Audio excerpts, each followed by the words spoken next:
नमस्कार, मैं अरुण कुमार वर्मा। आप लोगों का हमारे डीएलएस क्लासेज में स्वागत है। आज मैं आप लोगों को कार्बनिक रसायन कार्बनिक रसायन क्या होता है। ऐसे यौगिक जिनमें कार्बन अतिशीघ्र होना आवश्यक होता है, यानी कि कार्बन का पाया जाना ही महत्वपूर्ण होता है, वह कार्बनिक यौगिक कहलाते हैं।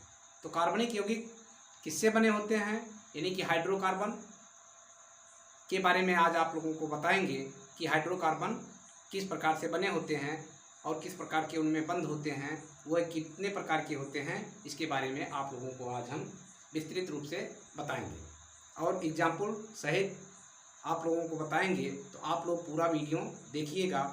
अगर अच्छा लगे तो उसे सब्सक्राइब करिए और लाइक करिए। तो देखिए, हाइड्रोकार्बन क्या होता है। हाइड्रोकार्बन वह यौगिक होते हैं जो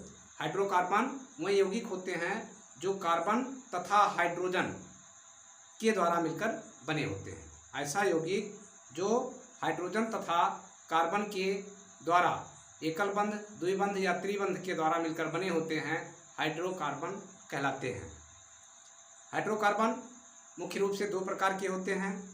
पहला होता है सममित हाइड्रोकार्बन और दूसरा होता है असममित हाइड्रोकार्बन, यानी कि सिमेट्रिकल हाइड्रोकार्बन, और दूसरा होता है एसिमेट्रिकल, यानी कि असममित हाइड्रोकार्बन या एसिमेट्रिकल हाइड्रोकार्बन। तो सममित हाइड्रोकार्बन वह हाइड्रोकार्बन होते हैं जिनके कार्बन और हाइड्रोजन के बीच में केवल और केवल सिंगल बंध ही पाया जाता है। तो सममित हाइड्रोकार्बन वह हाइड्रोकार्बन होते हैं जिनके यौगिक के बीच में क्या पाया जाता है, यानी कि कार्बन और हाइड्रोजन के बीच में केवल और केवल सिंगल बंध ही पाया जाता है, सममित हाइड्रोकार्बन कहलाते हैं। और असममित हाइड्रोकार्बन वह हाइड्रोकार्बन होते हैं जिनमें सिंगल बंध के सिवाय डबल बंध या ट्रिपल बंध भी पाया जाता है। उन्हें क्या कहा जाता है, एसिमेट्रिकल हाइड्रोकार्बन कहा जाता है, यानी कि असममित हाइड्रोकार्बन कहा जाता है। यानी कि असममित हाइड्रोकार्बन में डबल बंध या ट्रिपल बंध का होना अति आवश्यक होता है, तभी वह असममित होते हैं। अगर डबल बंध या ट्रिपल बंध नहीं पाया जाता है, केवल और केवल सिंगल बंध ही पाया जाता है, यानी एकल बंध ही पाया जाता है, तो वह जो है सममित होते हैं। बस यही इतना। इसके बारे में आप लोगों को परिभाषा पूछी जाती है, कक्षा 10 में भी पूछी जाती है, 9 में भी, 10 में, 11, 12 सब में इसका ज़रूरत होता है, चूँकि कार्बनिक रसायन का शुरुआत यहीं से ही होता है। तो अगर आप लोग जो है इसके कार्बनिक यौगिक जो होते हैं उनके संरचना को जान लिए तो फिर आगे रिएक्शन करने में बड़ी ही आसानी होगी। अगर आप लोग सहयोग करेंगे, यानी कि वीडियो को पसंद करेंगे, लाइक करेंगे, तो आप लोगों को हम कंटिन्यू जो है वीडियो अपलोड करते रहेंगे। तो इस प्रकार से आप लोग देखिए क्या होता है कि हाइड्रोकार्बन हमने एक बार बता दिया, फिर से देखिए इस पर लिखा गया है और इसको नोट कर लीजिएगा। हाइड्रोकार्बन लिखा गया है, हेडिंग हाइड्रोकार्बन है, यानी कि हमारा टॉपिक क्या है हाइड्रोकार्बन का। हाइड्रोकार्बन किसे कहते हैं, वह यौगिक क्या होता है, दो या दो से तत्व और यौगिक। तत्व क्या होता है, जैसे हाइड्रोजन हो गया, नाइट्रोजन हो गया, ऑक्सीजन हो गया, ये सब क्या हो गए, तत्व हो गए।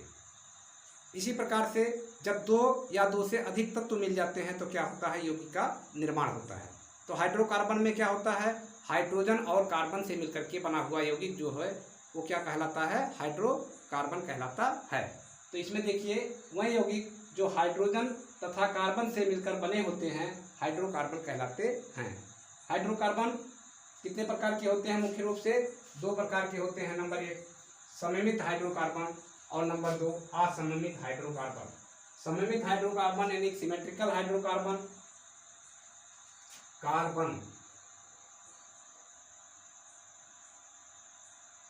हाइड्रोकार्बन, और जो है दूसरा क्या हो गया, एसिमेट्रिकल हाइड्रोकार्बन।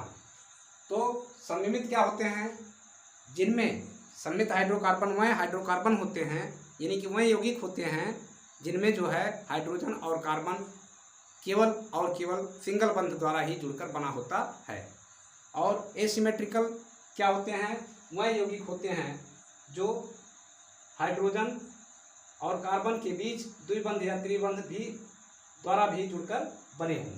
यानी कि सिंगल बंध तो हो ही हो या ना होना ही चाहिए, यानी डबल बंध और ट्रिपल बंध का होना अति आवश्यक होता है, तब वह क्या होते हैं, असममित हाइड्रोकार्बन कहलाते हैं। और इनके अतिरिक्त जो भी, जैसे हाइड्रोजन और कार्बन के सिवाय अगर कोई जैसे नाइट्रोजन मिल गया, ऑक्सीजन मिल गया, ये सब मिलकर के कोई कंपाउंड का निर्माण हो गया, तो उसे क्या कहा जाता है, व्युत्पन्न हाइड्रोकार्बन कहा जाता है। क्या कहा जाता है, व्युत्पन्न हाइड्रोकार्बन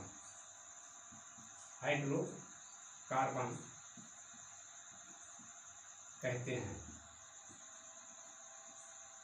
यानी कि किसके, यानी कि हाइड्रोजन व कार्बन के अतिरिक्त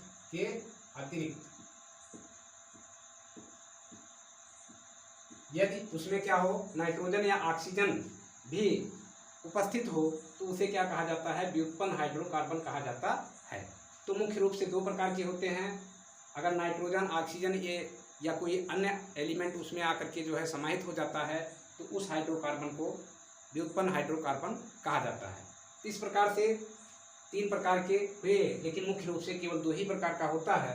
अब इसको समझिए कि कैसे क्या होता है, कि सिंगल बंध और डबल बंध।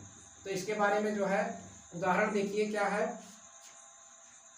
सममित हाइड्रोकार्बन का, जैसे CH4 में देखिए संरचना क्या होती है। संरचना के लिए 2-3 वीडियो 4 वीडियो में जो है आप लोगों को संरचना बताएंगे, तब नामांकलेचर बताएंगे। अगर आप लोग वीडियो को देखें और लाइक किए तो देखेंगे कि किस प्रकार से आप लोग देख रहे हैं। अगर बढ़िया से देख रहे हैं तो आप लोगों के लिए बढ़िया से स्ट्रक्चर कैसे बनता है कंपाउंड, उसका स्ट्रक्चर क्या होता है, अगर स्ट्रक्चर की जानकारी हो गई तो आप लोग बड़े आसानी से नामांकलेचर जान जाएंगे, IUPAC में नाम लिखना। और अगर इसको जान गए तो फिर आगे रिएक्शन भी आसान हो जाता है।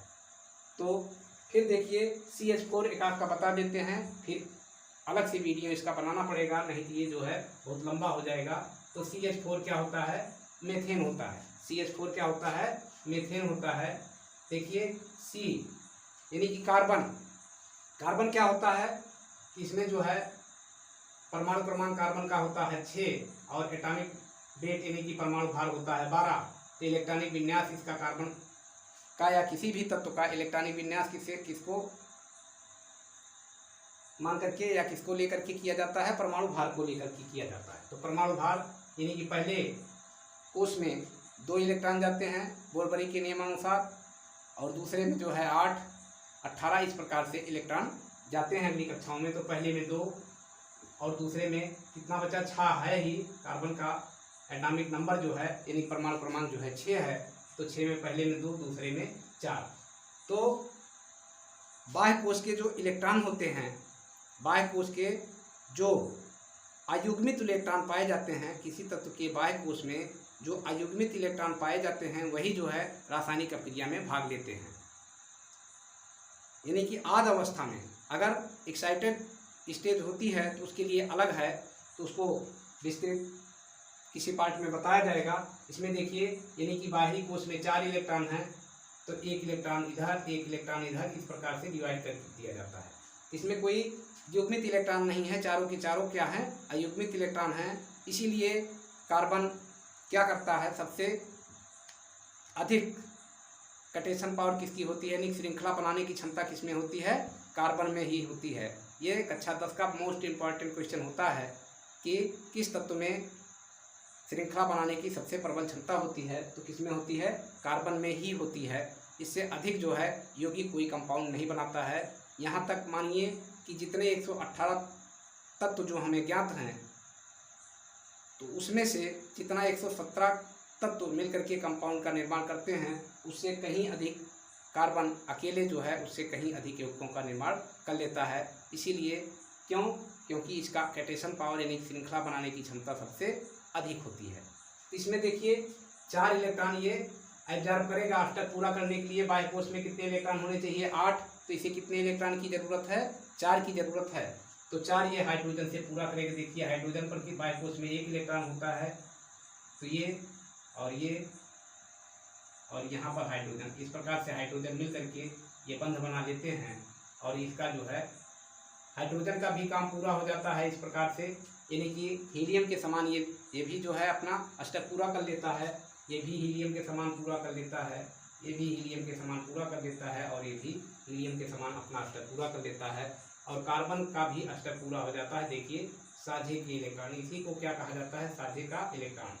ये जो है आयनिक बंध, सहसंयोजक बंध, उप सहसंयोजक बंध, ये जो है 3 प्रकार के बंध होते हैं। इसके बारे में आगे बताया जाएगा।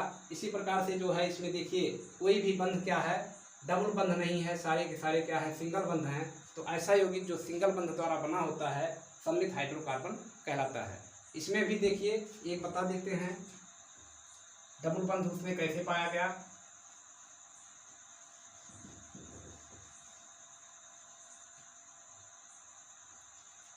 देखिए C2H4, सी में कितने इलेक्ट्रॉन, 4। दूसरा फिर है, देखिए यहाँ लिख देते हैं C2H4, तो यहाँ भी एक C, इस पर भी कितने इलेक्ट्रॉन होंगे, 4 होंगे। एक कार्बन आपस में जुड़ गया। अब इसको कितने इलेक्ट्रॉन की ज़रूरत है, यानी 3 हाइड्रोजन को ज़रूरत है, इसको भी 3 हाइड्रोजन की ज़रूरत है। बट इसके पास कितने इलेक्ट्रॉन हैं, तो एक कितने हाइड्रोजन हैं, 4 ही हाइड्रोजन हैं। तो ये 4 हाइड्रोजन जो है, एक इधर से मान लीजिए जुड़ गया, एक इधर से जुड़ गया, एक यहाँ जुड़ गया और एक यहाँ जुड़ गया। इस प्रकार से क्या हो गया, इसके चारों हाइड्रोजन समाप्त हो गए। अब इसको जो है बंध बनाने के लिए हाइड्रोजन नहीं है, तो ये क्या करता है, आपस में बंध बना लेता है। तो इस प्रकार से ये बंध जो होता है, अब इसको यहाँ बीच में दिखा देते हैं। इस प्रकार से ये डबल बंध होता है। इसको ऊपर लगाओ या नीचे लगाओ, ये जरूरी नहीं कि यहीं लगाओ, इसको यहाँ भी लगा सकते हो, इधर भी लगा सकते हो, अच्छा भी लगेगा। इस प्रकार से जो है इसमें देखिए डबल बंध एक पाया गया, इसलिए ये असममित हाइड्रोकार्बन होता है। तो अगर आप लोगों को हमारे द्वारा जो कुछ पढ़ाया गया है अगर बढ़िया लगा हो तो आप लोग जो है लाइक करिए, सब्सक्राइब करिए तथा अपने दोस्तों में भी शेयर करिए और जो है हमारा भी उत्साहवर्धन कीजिए लाइक करके, जिससे हम आप लोगों को आगे वीडियो प्रोवाइड करवाते रहें। अब मिलते हैं आप लोगों से अगले पार्ट में, तब तक के लिए नमस्कार।